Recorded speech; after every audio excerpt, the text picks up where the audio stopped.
తెలియనప్పుడు దేవుడా నన్ను కరుణించు అంటే, ఇంతవరకు నువ్వు జీవించిన కాలం అంతా నువ్వు నన్ను ఎరుగలేదు కాబట్టి ఇప్పుడు నన్ను కరుణించు అంటే నేను ఎలా కరుణిస్తాను? నువ్వు మరణమైన తర్వాత మరణమై స్మరణకు రాకున్న వాని వలె ఉన్నాను, ఓటికుండనైతిని అని అంటా ఉన్నాను.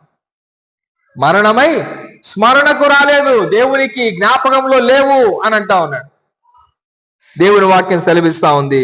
సామెతల గ్రంథము 1వ అధ్యాయం 24వ వచనంలో, నేను పిలువగా మీరెవరు వినకపోతిరి, నా చేయి చాపగా ఎవడును లక్ష్య పెట్టకపోయిరి, నేను చెప్పిన బోధ ఏమీ మీరు వినక త్రోసివేసిదిరి, నేను గద్దింపగా లోబడకపోతిరి, కాబట్టి మీకు అపాయము కలుగునప్పుడు నేను నవ్వెదను, మీకు భయము వచ్చినప్పుడు నేను అపహాస్యము చేసేదను.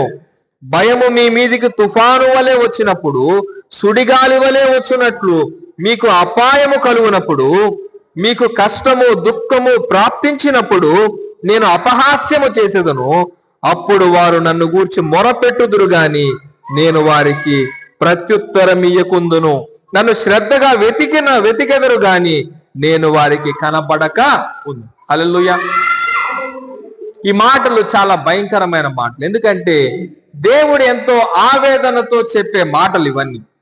యెహోవా కృప నిరంతరము నిలుచును అన్నప్పుడు ఆ కృపను త్రోసివేస్తే పరిస్థితి ఏంటో చెప్తా ఉన్నా.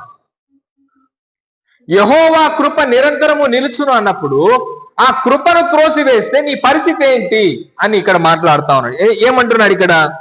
నేను పిలువగా ఎవడు వినలేదు, నేను పిలిచాను, దేవుడునైనా నేను, సర్వేశ్వరునైనా నిన్ను కన్న నేను ఏం చేశాను? నిన్ను పిలిచాను, నా రక్షణకై నిన్ను పిలిచాను, నా రక్షణ ఉచితముగా ఇచ్చాను. నువ్వేమైనా డబ్బులు ఇచ్చి కొనుక్కున్నావా?